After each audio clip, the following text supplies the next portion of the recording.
Estamos de volta e agora a gente recebe aqui nos nossos estúdios o editor de política do jornal O Dia, João Magalhães. Ele vai comentar com a gente os resultados das eleições do último domingo e o panorama para as eleições agora, o segundo turno das eleições que acontece agora no último domingo deste mês. Olá, João, bom dia, seja bem-vindo.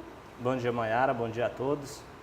João, a gente teve assim, um resultado que, por um lado, surpreendeu, né, em relação a alguns candidatos, mas por outros, pesquisas e o cenário político já apontavam essa tendência, né, como, por exemplo, uma reeleição do governador Wellington Dias. Apesar da gente saber que ele vinha liderando as pesquisas, mas ele conseguiu vencer no primeiro turno ainda, né, com mais de 50%, mais de 55% das intenções de voto. Era uma dúvida muito grande naqueles dias que antecederam as eleições, né? Alguns institutos mostravam essa possibilidade dele vencer as eleições ainda no primeiro turno, mas sempre mostrando que a diferença era muito pequena e, de fato, foi o que ocorreu, né?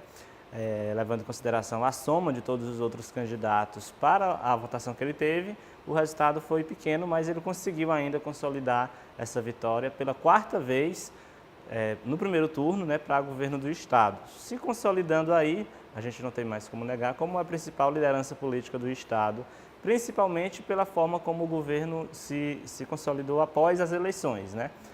De 10 deputados federais, 8 são da base governista.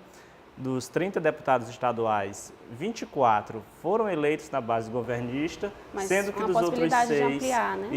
dos outros 6 tem o pastor Gessivaldo Isaías e também o Oliveira Neto, que foram eleitos, mas compõem ali o grupo de apoio ao Wellington Dias, apesar de não estarem na coligação governista. E para o Senado, o governo também ficou com as 2 vagas, Marcelo Castro e Ciro Nogueira, consolidando aí essa maioria dos partidos que compõem a base do governador Wellington Dias. Marcelo Castro, inclusive, é até uma surpresa, né? Porque ele não vinha como segundo colocado, nem como primeiro colocado nas pesquisas de intenções de voto, e nenhuma delas divulgada apontava ele como segundo colocado. E ele conseguiu com uma expressiva votação, inclusive chegando bem próximo da votação do senador Ciro Nogueira, né? A diferença do senador Ciro Nogueira para ele não chegou a 100 mil votos, né? E a do Marcelo Castro, para o terceiro colocado, Wilson Martins, ultrapassou essa barreira chegando a quase 200 mil votos, consolidando aí como a gente falou, essa performance muito positiva dos partidos que compõem a base do governador Wellington Dias. O Marcelo Castro, de fato, ele sempre ficava ali em terceiro, às vezes até em quarto colocado, nas pesquisas que a gente sempre divulgou. E nessa reta final, tudo indica que ele cresceu e conseguiu ocupar aí. Agora vai conseguir ocupar a segunda vaga de senador do Piauí, vai ser um dos 3 senadores que o Piauí terá a partir de fevereiro de 2019. João, você acredita que Marcelo Castro, ele captou esses votos de onde? Dos eleitores indecisos, já que o percentual de eleitores indecisos ainda vinha apontando como alto o número de eleitores indecisos em todas as pesquisas, principalmente o segundo voto, o percentual era sempre muito alto de eleitores indecisos. Acredita que ele conseguiu captar de outros candidatos, como do próprio Wilson Martins, ou ele conseguiu conquistar essa parcela do eleitorado que ainda estava indeciso às vésperas do pleito? Com certeza ele conseguiu receber grande parte dos votos que até então de eleitores que estavam indecisos, mas eu acredito que o que realmente impulsionou a vitória dele foi o fato ali de Wellington Dias e Ciro Nogueira trabalharem conjuntamente para levar, vamos dizer assim, o Marcelo Castro, né? O Marcelo Castro sempre se identificou com esse grupo político, aqui no Piauí, do Partido dos Trabalhadores, tanto é que foi ministro da presidente Dilma Rousseff, conseguiu aí, apesar de não ter, do ponto de vista, claro, o apoio do prefeito Firmino Filho, mas o prefeito também não tinha nenhum problema com ele, inclusive, tanto é que ele chegou a gravar um vídeo, né, elogiando a gestão do Marcelo como ministro da Saúde. E o Marcelo Castro, o voto de senador, ele é muito puxado também para a eleição pelo voto de governador. O Wellington Dias liderou essa briga pelo governo. Do outro lado, tinha o Ciro Nogueira, que tinha aí influência sobre muitos prefeitos, e aí esses 2 líderes políticos atuaram conjuntamente para convencer lideranças do interior, prefeitos, deputados estaduais, a que seria mais interessante, mais importante para o Estado e para aquele grupo político, né, eleger todos ali que compõem a base do governo. E isso, com certeza, impulsionou aí a candidatura do Marcelo Castro nos últimos dias. Ele conseguiu se aproveitar do grupo político que tinha ali formado entre o governador Wellington Dias, que é muito forte, E o senador Ciro Nogueira, que também é uma liderança política muito forte, mostrou isso. E aqui em Teresina não tinha aí o apoio declarado do prefeito, mas tinha uma certa simpatia. Inclusive, ele ultrapassou Ciro Nogueira aqui. A votação do Marcelo Castro em Teresina foi superior à votação de Ciro Exatamente. Nogueira. Talvez até pelo apoio daqueles vereadores que fizeram um ato de apoio a Marcelo Castro, quase a totalidade todos os dos vereadores de Teresina declaravam apoio ao Marcelo Castro.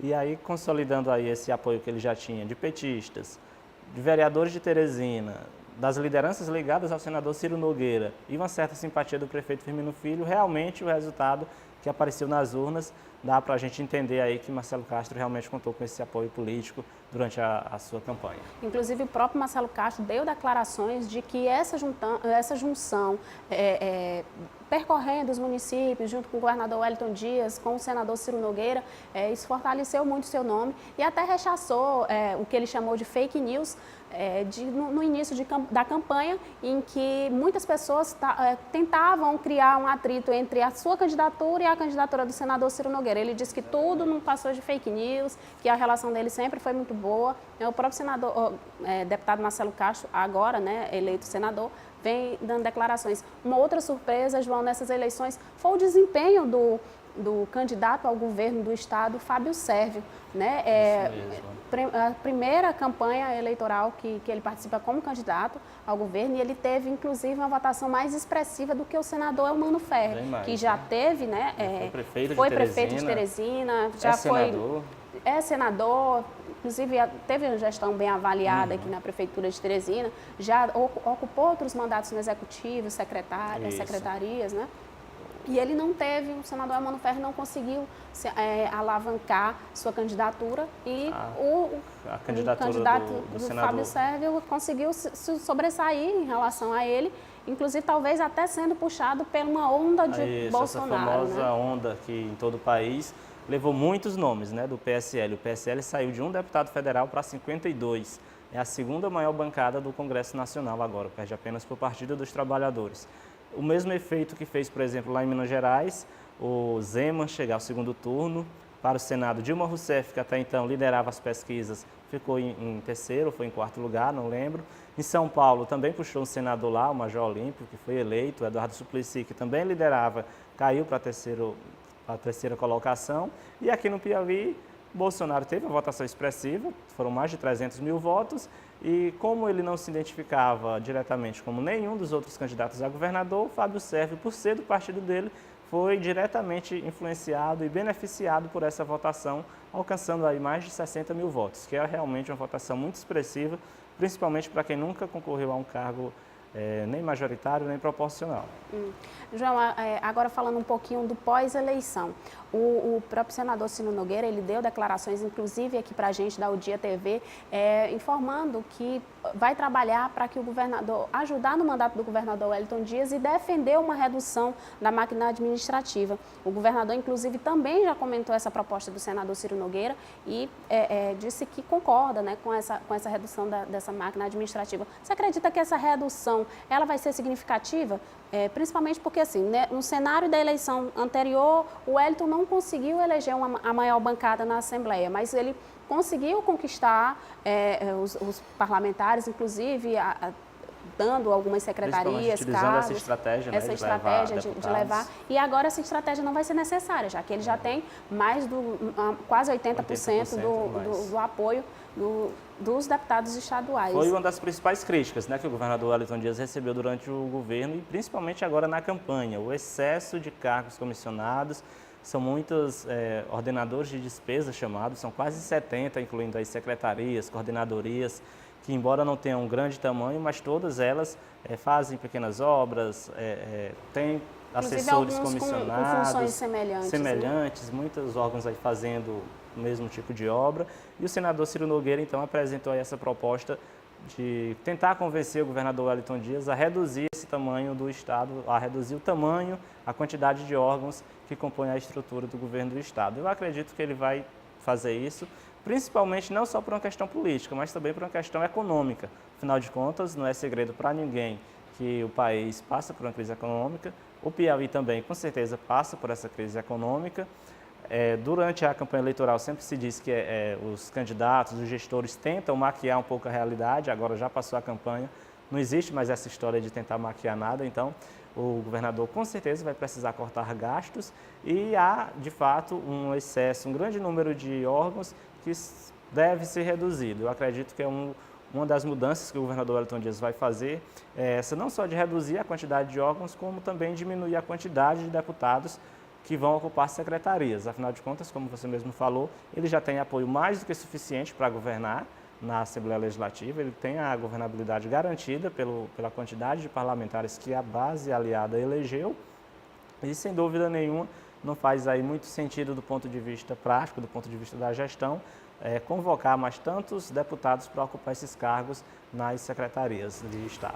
Joia, inclusive, é uma tentativa que o governador Wellington Dias também vai fazer para garantir essa governabilidade, porque assim, a eleição acabou no primeiro turno aqui em Piauí, mas a nível nacional a gente ainda vai ter segundo turno, né, eleição para presidente, e tem um petista nessa disputa. O governador, inclusive, hoje vai para São Paulo, que ele vai participar dessa articulação da candidatura do Haddad para fortalecer e tentar conseguir convencer os eleitores a votar no Haddad em detrimento de Bolsonaro. Né? Como é que, para o governador, esse apoio, essa vitória do Haddad, ela também é fundamental, não é isso? Essencial para esse quarto mandato dele, afinal de contas.